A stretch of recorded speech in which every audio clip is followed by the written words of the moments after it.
podemos ver que reforzar la estructura es introducir en la misma esfuerzos permanentes antes y durante la aplicación de las cargas externas.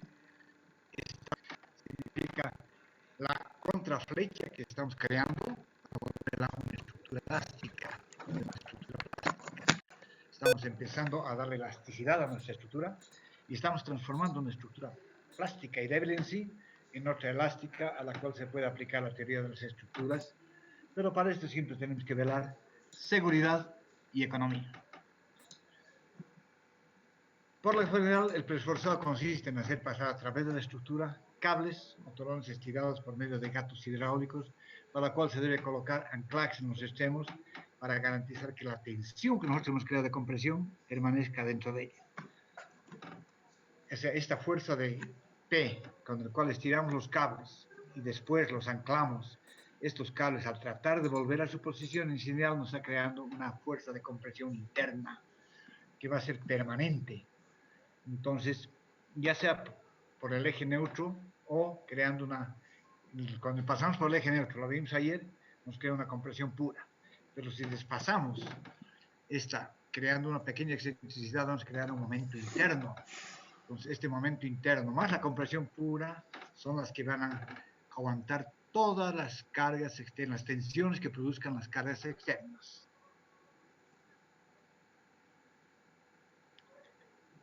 Esta excentricidad E la colocamos debajo del eje neutro porque la intención que nosotros queremos es crear una deformación, una contraflecha hacia arriba.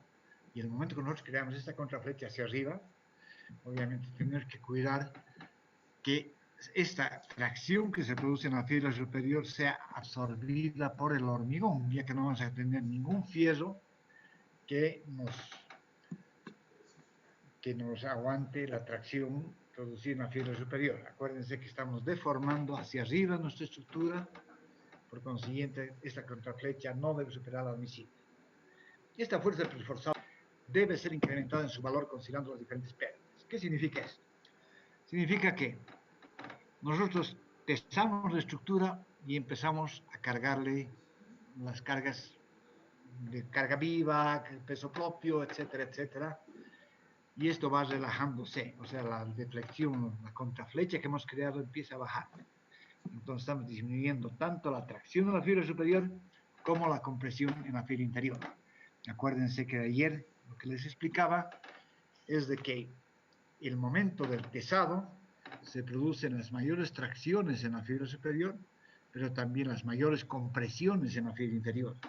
Y según se vaya introduciendo las cargas o cargando la estructura, en la fibra superior va a ir disminuyendo esta tracción y en la fibra inferior va a ir disminuyendo esta compresión. ¿Hasta qué punto? Hasta que nunca pase en la fibra inferior a negativo. O sea, que nunca se produzca tracción en la fibra inferior. El momento que se produce tracción en la fibra inferior, lamentablemente se produce la tracción de la estructura. Y al producirse la tracción de la estructura va a colapsar inmediatamente. No tenemos armadura de tracción. Por consiguiente, tanto actuar como un lecho elástico, en que cada vez que pasa el tren tipo baja, vuelve a recuperar su posición inicial, vuelve a pasar el tren tipo, vuelve a bajar, vuelve a subir, estamos en un lecho elástico. Los cables o torones se van relajando y van perdiendo su tensión. Además, existe también la pérdida desde el momento que nosotros vaciamos la estructura. Ustedes han debido ver eso, ustedes tienen un encofrado, vacían con hormigón y ven que al día siguiente se ha reducido eso, desde la altura del hormigón. No está al nivel de la madera. Y esto es por la pérdida de humedad que se ha producido. Es que sí que el agua entra en reacción con el cemento, haciendo hervir la mezcla y produciendo el endurecimiento del hormigón. Por consiguiente, esa pérdida de humedad hace que la altura de nuestro vaciado sea menor. Eso se llama pérdida por contracción. Como este tipo de pérdidas existen muchas. Entonces, si nosotros no consideramos esto, quiere decir que pesamos con el nivel de cálculo y según se vayan produciendo las pérdidas va a colapsar en medio camino. Entonces, estas pérdidas hay que preverlas e incrementarlas ya en el momento de tesar. Entonces, quiere decir que en el momento, en tiempo es igual a 0, que es el momento de empezar a tesar, nosotros aumentamos ese porcentaje de pérdidas. El porcentaje de pérdidas mínimo que se debe considerar es el 20%. Eso quiere decir que entre el preesfuerzo inicial, que es el preesfuerzo de cálculo, y el preesfuerzo final, se debe multiplicar por 1.2 el preesfuerzo inicial para obtener el preesfuerzo final, o de aplicación en el gato Freycinet para realizar el tesado de los cables. Este porcentaje ha sido estimado de que no se puede presentar menos del 20%. Entonces, si yo hago un cálculo del preesfuerzo inicial en tiempo es igual a infinito, que es donde actúan todas las cargas, entonces estoy calculando el esfuerzo mínimo que requiero para aguantar las cargas, pero no estoy considerando las pérdidas. Entonces, si en el tiempo es igual a infinito, donde actúan todas las cargas, yo calculo un preesfuerzo P sub 0, obviamente para aplicar en el gato, tengo que incrementar las pérdidas que se van a producir en la vida útil de la estructura. Entonces, si tengo un esfuerzo final, que es el de aplicación en el gato al momento del tesado. ¿Alguna pregunta hasta aquí?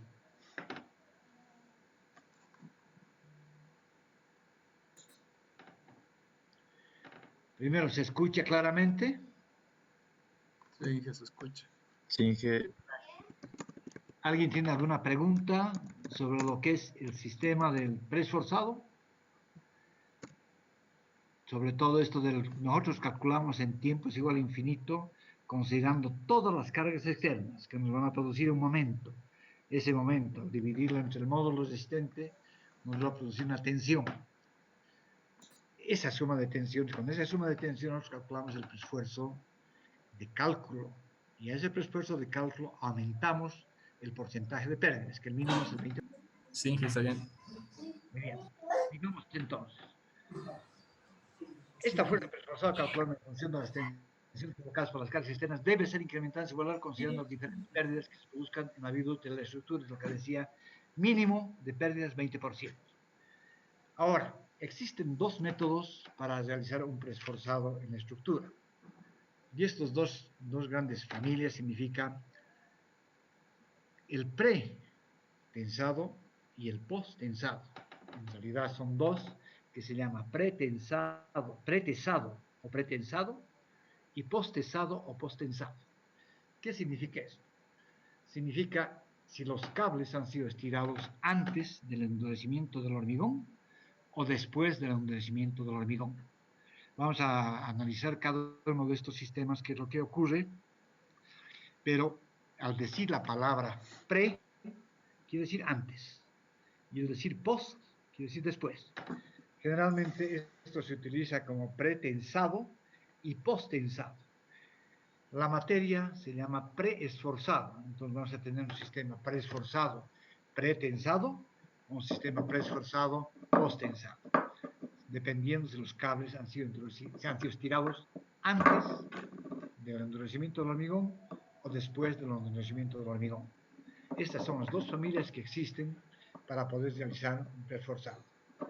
Vamos a entrar a lo que significa la deformación que existe.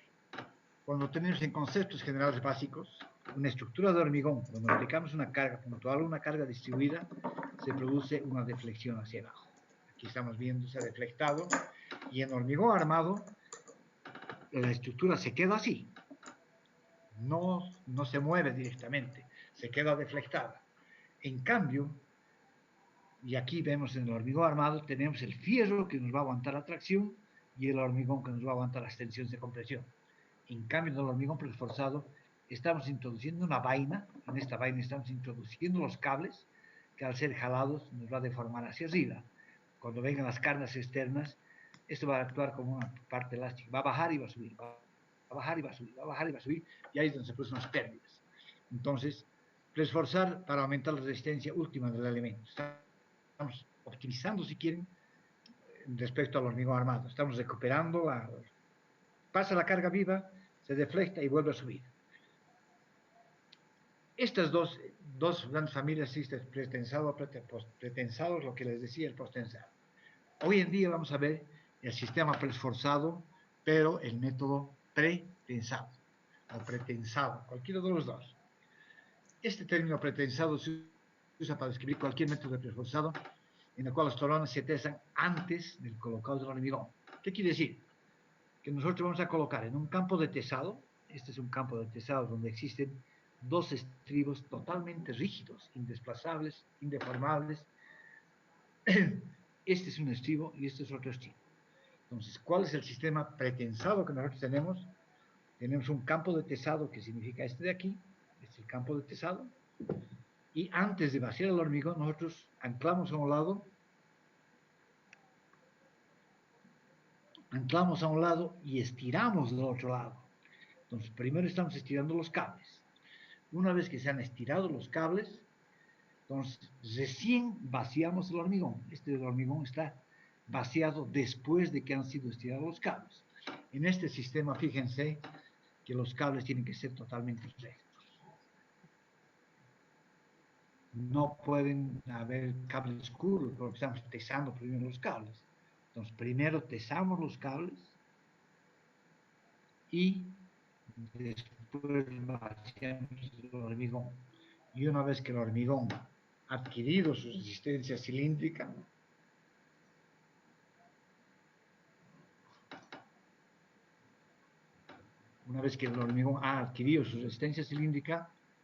nosotros podemos recién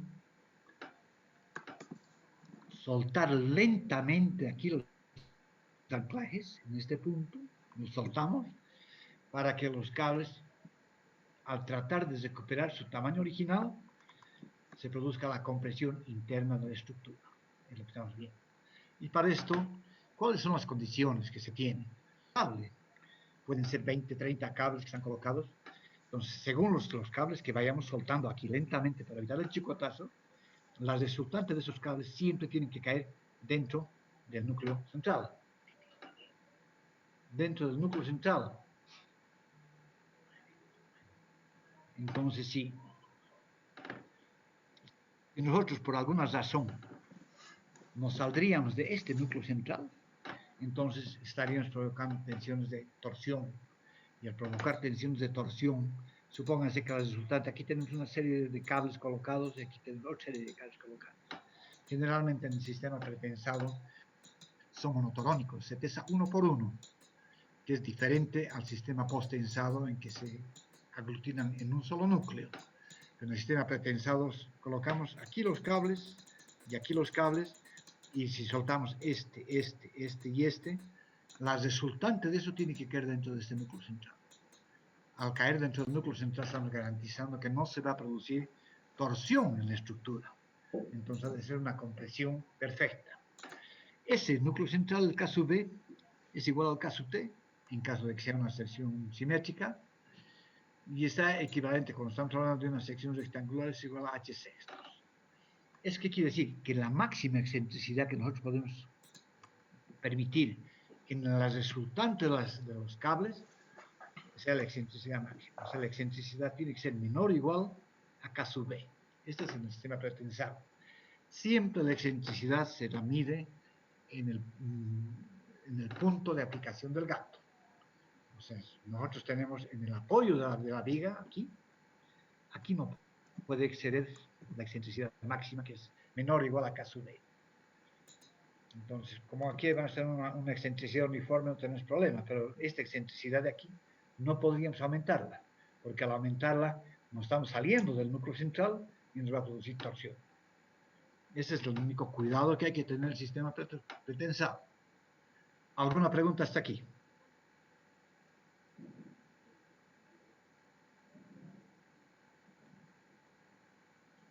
No, creo que no hay ninguna pregunta. Bien. En este sistema pretensado existen dos métodos. Uno es con cables adheridos y otro es con cables no adheridos. El sistema normal que se utiliza es con cables adheridos. ¿Qué quiere decir?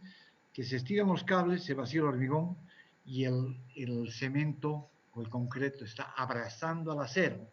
Por consiguiente, el rato que se sueltan lentamente los anclajes en este punto, empieza a transmitir esta reacción al hormigón produciendo la compresión perfecta en toda la estructura.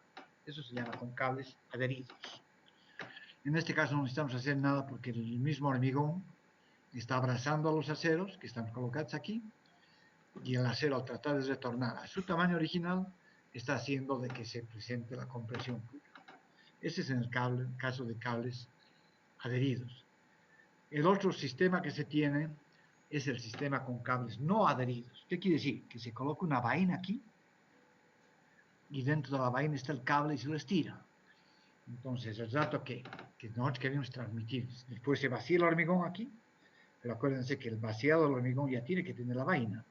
Se pasan los cables y se los va saltando lentamente los anclajes. En este caso, el cable está libre dentro de la vaina, que puede ser un tubo de luz. Está libre, por consiguiente no hay adherencia entre el hormigón y el acero. En este caso hay que colocar cuñas aquí y cuñas aquí.